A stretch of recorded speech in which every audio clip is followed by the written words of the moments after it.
Basically imparts information to students, not so they understand it, but rather she is ordering them. So therefore you may think that when I say to you, do you understand? In some respects that's really an order.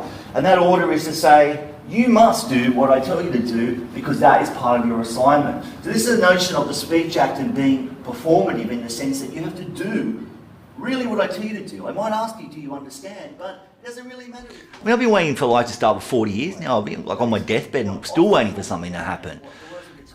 I mean, you know, but not coming up to your own expectations for life. I mean, that's the hard part. I mean, you know, I try to keep my expectations low so I won't be disappointed. But, you know, inevitably I'm disappointed anyway.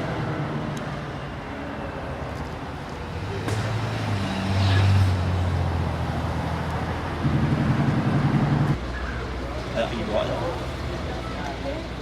Are you wrong? Oh, Instagram, mate.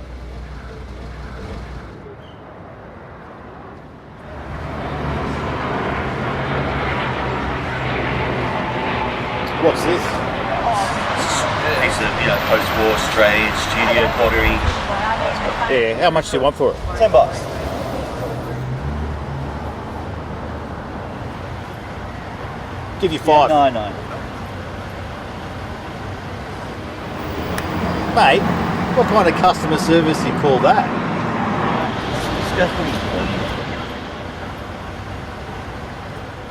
The capacity to act, the fear sets in early. It's hard to shake it after that. Playing it safe, despising yourself. I mean, you expect to be able to act. Then you realise it's not quite as easy as all that.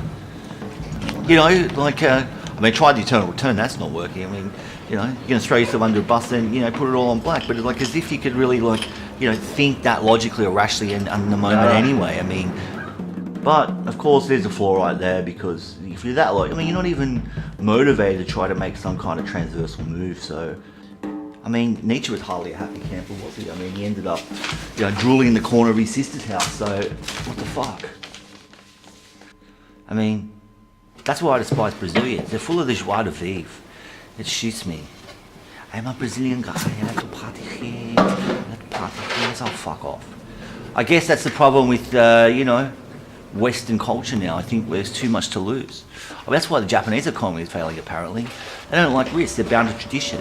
There's too much to lose, so they're going to lose it all in the process. I mean, apparently half the population of guys like in their 20s and 30s have given up on life completely. Fear of expectation, a culture of expectation. Either you work yourself to death or you're barely living. An eternal return of octopus porn.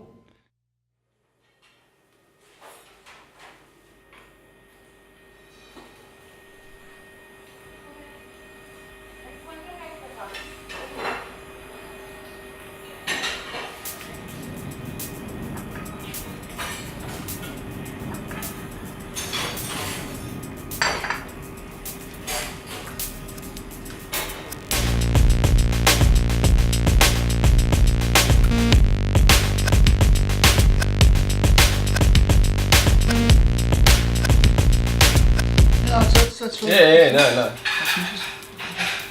Well, that's bloody great. Hey, I got your book.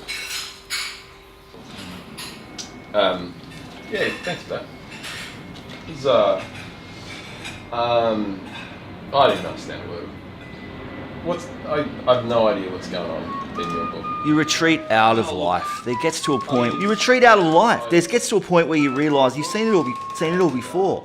You realise the culmination of this can only be civil war. It can only be civil war. There's more to kick off. The Western world is reverting back to servitude. It's a work of philosophy, it's meant to reach Well, out look, to I feel like I'm just, I'm really just on the very lower rungs of philosophy. I mean, this is the new regime of control society. The Western world is reverting back to servitude. This is the new regime of control society. But the human condition, it has to be readable by humans. Maybe, okay, it's a technical work, it's for the people in the field, but at the same time, you could also, make it use less jargon. Yeah, but you get, like this. There are many worlds out there. I mean, the funny thing is, people are meant to believe it's somehow about religious ideology, but it's that crap which is being used as a smokescreen to obscure the fact that the poor, the East and West, have far more in common than they don't. The right just keeps the propaganda machine at full tilt. Of course, they're always going to financially benefit from the division of rich and poor. The division of labour makes it all worthwhile. Thinking is just now an impediment to well-being in this society. Yeah, look, but good on you for that's a big book. That's a thick book. Yeah, well, anyway. let's talk. I don't want to talk about my book. Renault. Don't worry about this. Renault's killing me. The bathroom. It's amazing.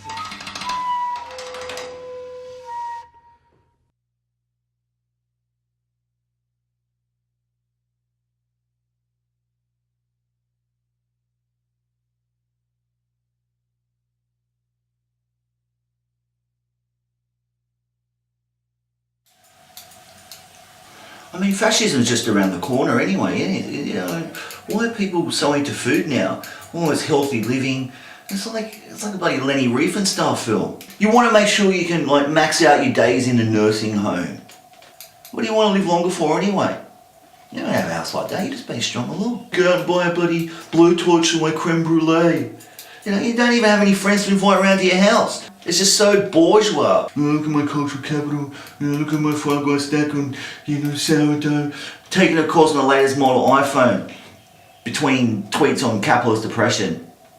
Oh, that's right. It's all free trade, of course. So it can be consumed without guilt.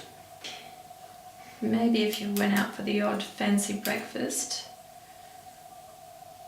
you wouldn't be such a nihilist. I'm not a nihilist. Actually, you are a nihilist, because the subtext of what you're saying is that there's a better world or life to be lived. Your disappointment, your inability to act, to grasp the better world that's in your head, means that you believe in a fundamental truth of what your life might be. That is textbook nihilism. You talk about Nietzsche, you don't even understand Nietzsche. If you say you've been waiting 40 odd years for your life to begin, then you're a nihilist.